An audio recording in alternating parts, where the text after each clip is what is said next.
자, 앞에서 얘기를 했었던 거는 전체 안구인 경우에 대해서 얘기를 했고요. 각각인 경우에 대해서, 즉 각각인 안광학 구성 요소인 즉 각막, 그리고 방수체, 그다음에 수정체, 그다음에 초자체인 경우에 대해서 투과율을 나타내어 보게 된 것입니다. 마찬가지로 똑같이 X축은 다 파장이고요. 그다음에 Y축은 추가일이 되겠습니다. 그리고 우선 각막인 경우는 여기서 보게 되면 바로 이걸로 표시를 해 보겠습니다. 우선 각막인 경우에 대해서는 이렇게 투과율이 이렇게 되어 있다는 것이죠. 이렇게 되어 있다는 것이고요. 자, 이 얘기는 바로 그 각막을 갖고 투과율을 측정을 해 봤더니 이거는 아까 얘기했던 것처럼 0.5mm의 그 박스 안에 물을 채워 넣었을 때 그 투과율과 좀 비슷하더라라고 하는 그런 얘기가 되겠고요.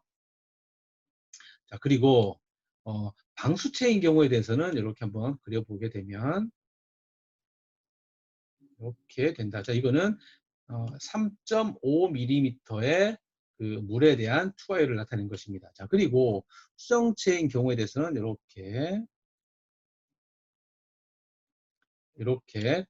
됐는데 이거는 3.5mm의 그 물의 투과율이 되겠고요. 자, 그리고 초자체인 경우에 대해서는 이렇게 물인 경우만 지금 그려보고 있습니다.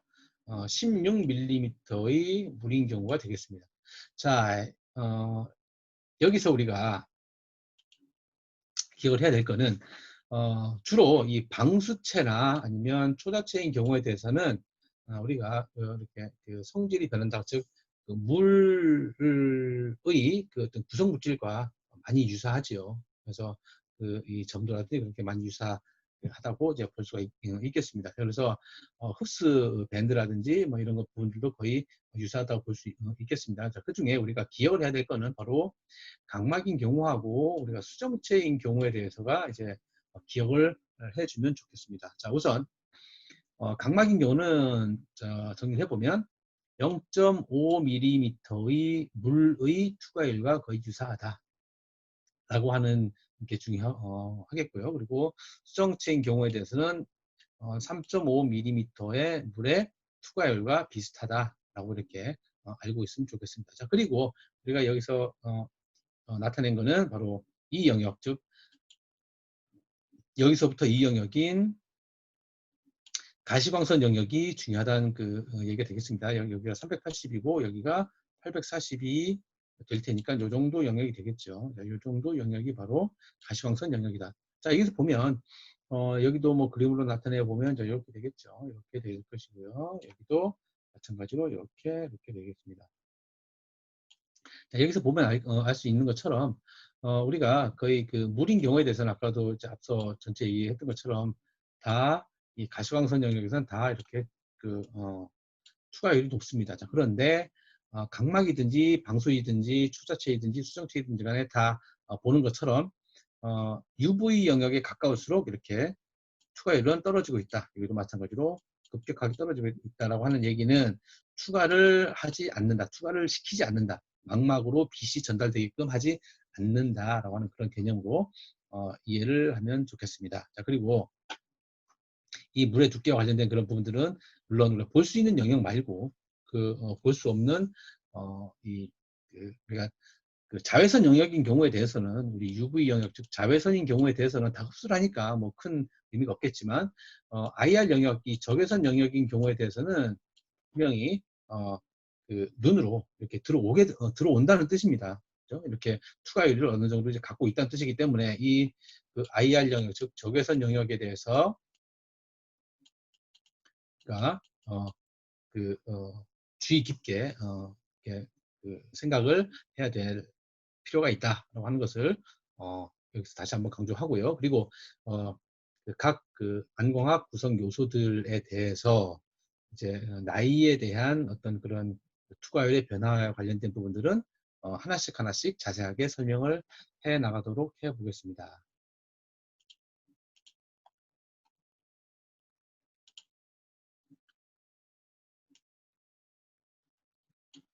자, 우선 각막인 경우에 먼저 보도록 하겠습니다. 자, 우선 각막은 아까 이제 뭐 투과율과 관련된 부분들은 아까 설명을 했기 때문에 생략을 하도록 하고, 우선 다시 한번 정리해 보면 0.5mm의 물의 투과율과 유사하다라고 하는 그런 얘기가 될 수가 있겠습니다. 자, 여기서 보면 이게 임상적인 그 실험 결과가 되겠습니다. 그래서 보면 나이하고는 관계가 없다.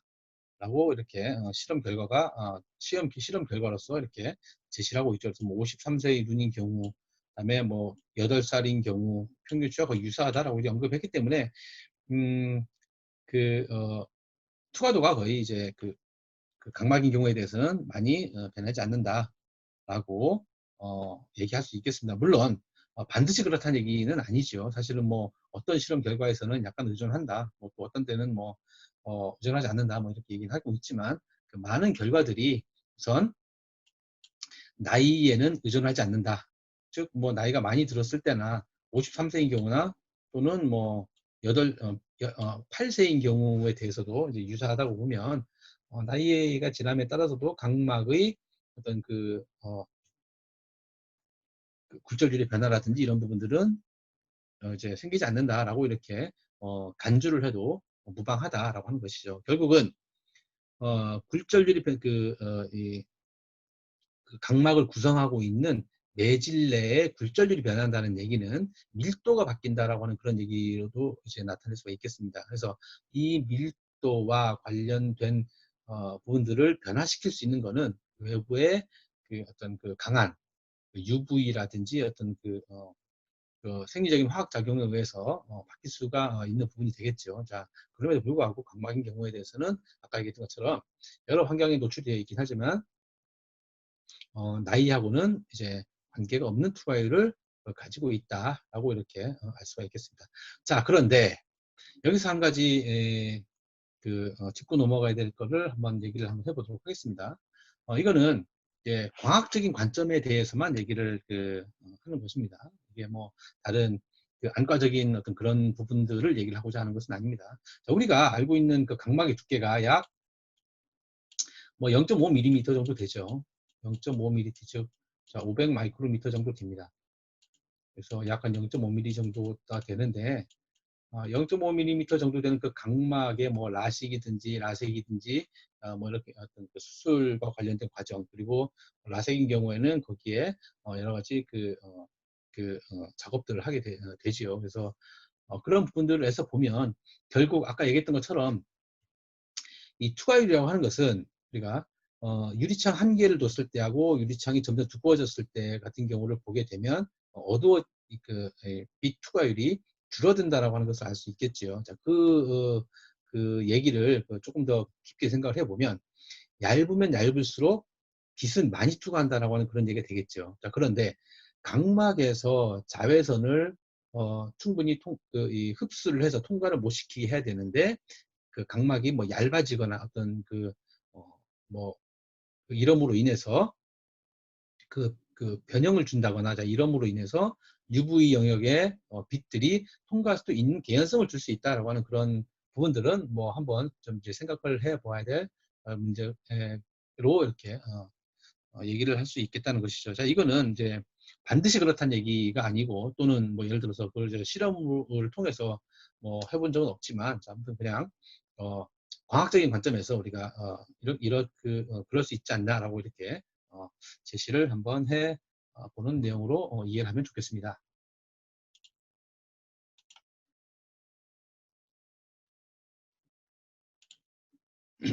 자, 다음은 이제 방수체입니다. 자, 방수체는 우리가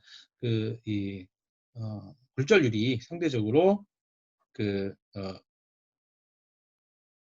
이 매질에 구성되어 있는 요소들이 거의 그 물의 어떤 그런 그 성질들과 거의 비슷하기 때문에 여기서 나타낸 것처럼 뭐 나이에 따른 추가된 변화는 거의 없다라고 이렇게 그래서 뭐 특별히 방수체에서 특별한 산란은 일어나지 않는다라고 이렇게 임상적으로는 이제 보고를 좀 하고 있습니다. 그래서 이 방수체라는 이 경우에 대해서는 특별히 이렇게 그 나이에 관계된 그 산란이 발생하지 않는다.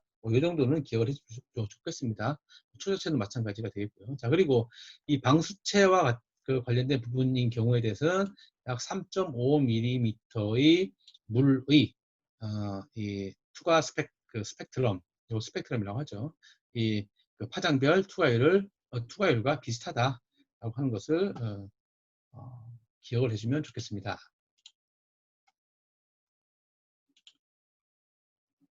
자, 다음은 이제 수정체가 되겠습니다. 이 수정체인 경우에 대해서는 우리가 아까 앞서서도 우리 투과율 전체 항구의 투과율에 관계된 얘기들을 할 때도 이제 많이 다뤘었던 얘기가 되겠죠. 우선 안광학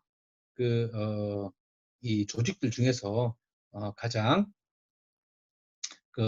민감하게 작용되어지는 부분들이, 왜냐하면 그 초점을 우리가 조절할 수 있는 유일한 기관이 수정체가 되겠죠. 그래서 이 수정체와 관련된 부분들이 여러 가지 임상적으로든지 과학적으로는 굉장히 중요한 이 기관이 되겠습니다. 자, 우선 투알과 관련된 부분에서는 이 3.5mm의 물에 대한 투과율과 거의 비슷하다라고 하는 것을 이제 알 수가 있겠습니다. 기억을 해보면 좋을 것 같고요. 자, 그리고 중요한 건 거의 모든 임상 실험에 대해서 강한 나이 의존성을 보여준다라고 하는 게 가장 중요한 내용이 되겠습니다. 그래서 나이에 따라서 투과율이 적어진다 라고 하는 그런 뜻이 되겠죠. 즉 점점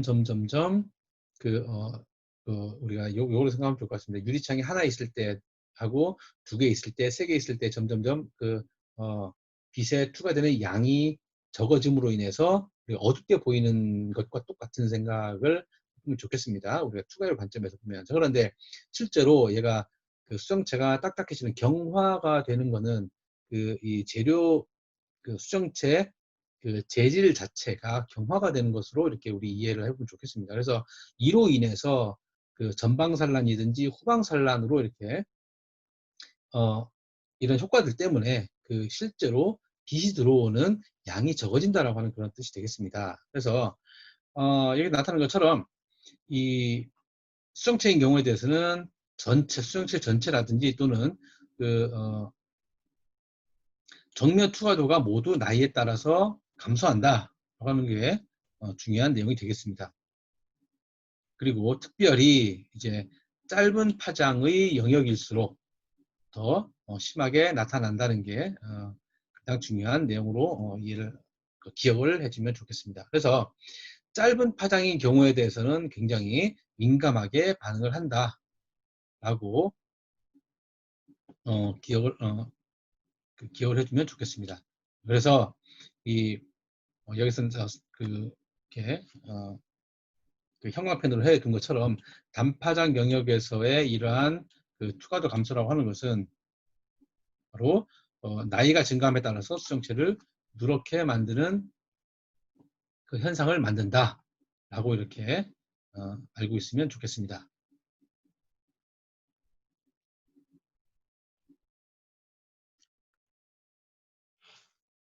자, 다음 초자체에 관련된 내용을 살펴보도록 하겠습니다. 자, 초자체도 이제 방수체와 마찬가지로 이제 굴절률도 사실 비슷하고, 그리고 물의 성질과 매우 유사하기 때문에 특별히 기억해 줄 거는 우선 초자체인 경우에 대해서 이 광투과율은 16mm의 물의 투과도와 비슷하다고 하는 그런 정도로 생각을 해보면 좋을 것 같습니다. 자, 그리고 우선 초자체의 가장 특징 중에 하나라고 이렇게 생각을 해보면 우선 나이에 따른 투과도의 차이는 없는 것이다 하는 그런 내용이 하나 될 것 같고요. 자, 그리고 초자체인 경우에 대해서는 측정 가능할 정도의 산란은 있다라고 이렇게 알고 있으면 좋겠습니다. 자, 이때 말을 하는 이제 산란이라고 하는 것은 우리 나중에 얘기를 하는 것처럼 레일리 산란 정도가 이렇게 될 것 같습니다. 그래서 산란과 관련된 부분들도 다루게 될 테니까 그때 다시 한번 정확하게 이 발생되는 산란의 형태가 어떤지 그리고 영향이 어떤지에 관련된 얘기들을 해보게 될 것입니다. 자, 그래서 아무튼 이 투과도와 관련된 내용들 중에는 나이에 따른 투과도의 차이는 이제 없다. 하는 것과 그다음에 이제 그 산란이 어느 정도는 있다. 자, 그리고 중요한 건 16mm의 물의 투과도와 거의 유사하다라고 하는 그 정도만 우리가 기억을 해주면 좋겠습니다.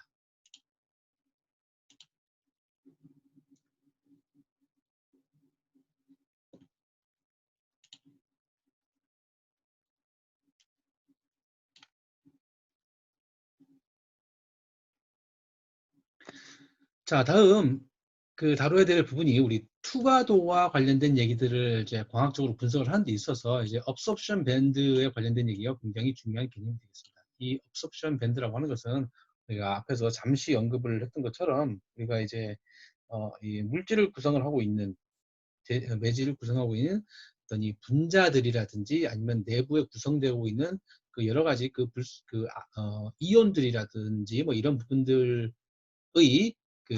고유한 상태들이 있을 것입니다. 그 고유한 상태들의 이 특성이 외부로부터 들어오는 그 빛의 그 에너지와 상호작용을 통해서 얘네들의 이 상태가 바뀜으로 인해서 발생되는 현상이 바로 이제 흡수띠라고 하는 것입니다. 그래서 이 흡수띠라고 하는 것은 우리가 아까 중요하게 얘기를 했었던 우리 전체 안구인 경우 투과율은 이제 두께 16mm 그 물의 투과도와 거의 비슷하다라고 얘기했었죠. 자, 그런 것처럼 이때 발생되어 있는 그 흡수띠라고 하는 것은 이렇게 이 부분은 이제 그 흡수가 전체적으로 되는 부분이기 때문에 이제 흡수되는 영역이라고 이렇게 표시를 하는데 이렇게 어떤 골짜기 형태로 나타낼 수 있게끔 어떤 특정한 파장에 대해서 이렇게 좀 샤프하게 나타내는 이런 부분들을 이제 absorption band라고 이렇게 얘기를 한다는 것이죠. 자, 그리고 여기서는 물인 경우에 대해서는 뭐 그렇진 않지만 여기서 뭐 약간의 흡수 밴드가 이렇게 있죠. 그래서 이렇게 급격하게